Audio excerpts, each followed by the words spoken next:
ரமேஷ், சமூக வலைதளங்கள்ல என்ன மாதிரியான கருத்துகள் முன்வைக்கப்பட்டு வருகின்றன? நேரடியாக நம்ம பார்க்கலாம். பார்த்தீங்கன்னா பல்வேறு மூத்த பத்திரிகையாளர்கள் புதிய தலைமுறையுடைய அந்த துண்டிப்புக்கு எதிர்ப்பு தெரிவித்து கருத்துக்களை தெரிவிச்சுட்டு வராங்க. குறிப்பாக கவிதா முரளிதரன் மூத்த பத்திரிகையாளர் இருக்காங்க. அவங்க சொல்லியிருக்காங்க, இது ஊடக சுதந்திரத்துக்கு விடப்பட்ட சவால் என்ற ஒரு கருத்தை தன்னுடைய ஃபேஸ்புக் தளத்தில் போட்டிருக்காங்க. இதை கிட்டத்தட்ட 100க்கும் மேற்பட்டோர் அதை லைக் செஞ்சுருக்காங்க. நிறைய பேர் அதை ஷேரும் பண்ணியிருக்காங்க. அடுத்ததாக பார்க்கும்பொழுது விடுதலை சிறுத்தைகள் கட்சியுடைய பொதுச் செயலாளர் கூடிய ரவிக்குமார் தன்னுடைய ட்விட்டர் பக்கத்தில் இந்த கருத்தை தெரிவிச்சிருக்காங்க. ஏற்கனவே அந்த புதிய தலைமுறையுடைய கருத்து கணிப்பு டேக் செய்து குறிப்பாக இந்த இடத்துலலாம் தெரியவில்லை என்ற ஒரு கருத்து நேற்று பதிவு செய்திருக்கார். அது மட்டும் இல்லாமல் பல்வேறு தரப்பிலும் குறிப்பாக மூத்த பத்திரிகையாளர்கள் எழுத்தாளர்கள் என பல்வேறும் தங்களுடைய கருத்தை தெரிவித்து வராங்க. குறிப்பாக ஆர்.கே. ராதாகிருஷ்ணன் மூத்த பத்திரிகையாளர் கூட அவர் கிட்டத்தட்ட 10 மணி நேரத்திற்கு முன்பாக இந்த கருத்தை ட்விட்டர் தளத்தில் போட்டிருக்கிறார். இதற்கு நிறைய பேர் ரீட்வீட் செஞ்சிருக்காங்க, நிறைய பேர் லைக் செஞ்சிருக்கிறதையும் நீங்க பார்க்கலாம்.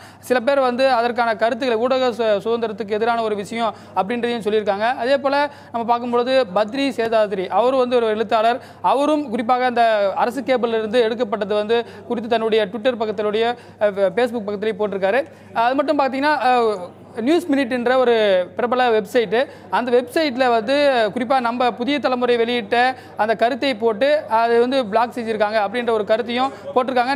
நிறைய பேர் படிக்கவும் செஞ்சு அவர்கள் அந்த கருத்தையும் செஞ்சுருக்காங்க. எந்தெந்த மாவட்டங்களில் தெரியவில்லை, இதில் இந்த கருத்து கணிப்பு எப்படி நடத்தப்பட்டது என்பது உள்ளிட்ட விஷயங்களையும் அந்த நியூஸ் மினிட் என்று போட்டிருக்காங்க. அதே போல் சந்தியா ரவிசங்கர் இவங்க ஒரு மூத்த பத்திரிகையாளர்.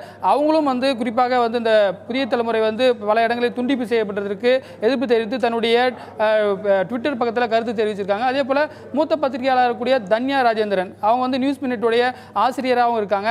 அவங்க குறிப்பாக PTTV online goes off air in 15 districts அப்படின்னு சொல்லிட்டு ஒரு 10 மணி நேரத்துக்கு முன்னாடி தன்னுடைய கருத்தை போட்டிருக்காங்க. இதை 40க்கும் மேற்பட்டோர் ரீட்வீட் செஞ்சிருக்காங்க, சில ரிப்ளை கொடுத்துருக்காங்க. சில பேர் 42க்கும் மேற்பட்டோர் பார்த்தீங்கன்னா அது உங்களுக்கு லைக் செஞ்சிருக்காங்க. ஸ்டாண்ட் வித் PT அப்படின்ற ஒரு ஹேஷ்டேக்கும் கிரியேட் செய்யப்பட்டு அதை நிறைய பேர் ஷேர் பண்ணக்கூடிய காட்சிகளையும் நம்மால் பார்க்க முடியுது. SC சூர்யா என்ற ஒரு பிரபல கட்சியில் இருக்கக்கூடியவர் அவரும் தன்னுடைய கருத்தை சொல்லியிருக்கார். குறிப்பாக நேஷனல் வைஸ் அந்த MSM என்று சொல்லக்கூடிய அந்த ஒளிபரப்பு செய்யக்கூடிய விஷயங்களை விவாதிக்க வேண்டிய விஷயம், மாநில அளவில் இருக்கக்கூடிய அந்த MSO சிஸ்டத்தை தேசிய லெவலில் கொண்டு போகணும் அப்படின்ற தன்னுடைய கருத்தை போட்டிருக்கார். அதுக்கு நிறைய பேர் ஆதரவு தெரிவித்து அவருடைய ட்விட்டர் பக்கத்தில் போட்டிருக்கிறத பார்க்க முடியுது. அதே போல சிந்தன் சொல்லிட்டு அவர் தன்னுடைய ஃபேஸ்புக் பக்கத்தில் இந்த நியூஸ் மினிட்டுடைய அந்த ஷேர் பண்ணி ஊடகங்களை ஒடுக்குது கண்டிக்கத்தக்கது என்பது உள்ளிட்ட கருத்துக்களை பண்ணியிருக்காங்க. அதுக்கு நிறைய பேர் லைக் செய்வதும் ஷேர் செய்வதும் உள்ளிட்ட பல்வேறு சமூக தளங்களில் ஆதரவு பெருகி வருவதை நம்மால் பார்க்க முடிகிறது. காயத்ரி.